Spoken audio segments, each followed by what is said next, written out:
Vice President, what is this? Betty, the super department store is now operating on its own. For the sake of higher productivity and more profit, we definitely have to cut some slacks. So, this list of who to fire, I expect you to execute it immediately.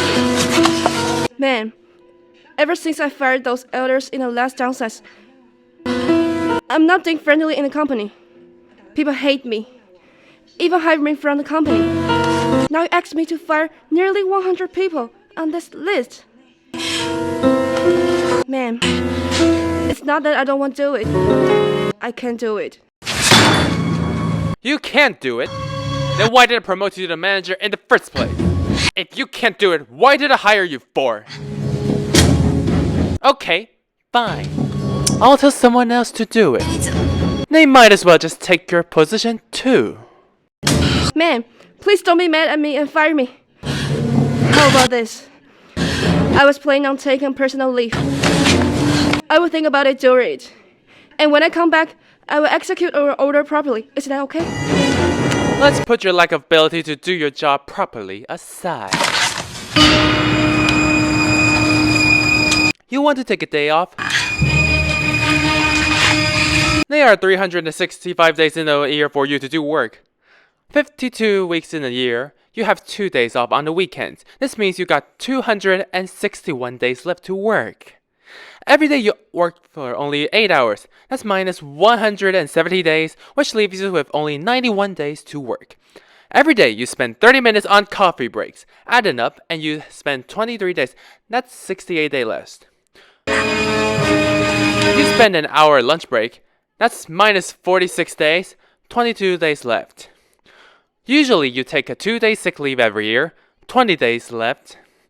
Every year there are 5 national days off, 13 days. Thanks to the generosity of the company, you can take 14 days of pay leave annually. So you put the numbers together and you got only 1 day left to work. Now you're telling me you want to take a day off? I tell you to do your job and you tell me you need a day off to think about it. How dare those words even leave your mouth? You definitely have problems with your work attitude. I tell you to do your job and you act as you've been treated poorly. Let me ask you, if you are the boss faced with an employee like you, why did you even hire them? Why did you fire them? Vice President. Stop talking shit all the time. I will approve your leave, but not for 1 day. I'm approving your leave for eternity. From the day you take your leave, you won't have to come to work. Ma'am, it's my fault. Your wish is my command. Please show mercy and don't fire me. Orders are orders. My decision is firm as the Himalayas. No one can ever move it. Doors that way? Good day.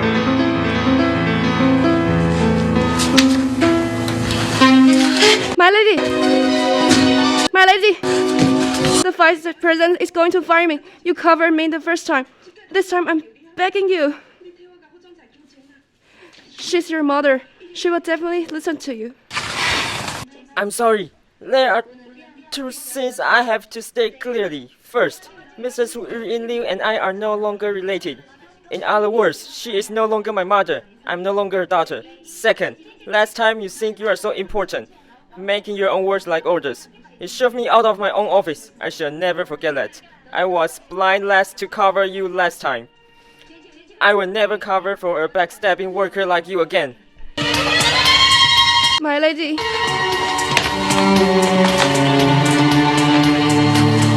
Vice President. I still got a sick husband at home to take care of and a kid to raise and educate. I can't risk losing this job. Please show some mercy. Like I said, we are a department store, not a charity. If you want to beg like a beggar, go somewhere else. Don't stand there and be an eyesore. Depart at once, or else I'll call security.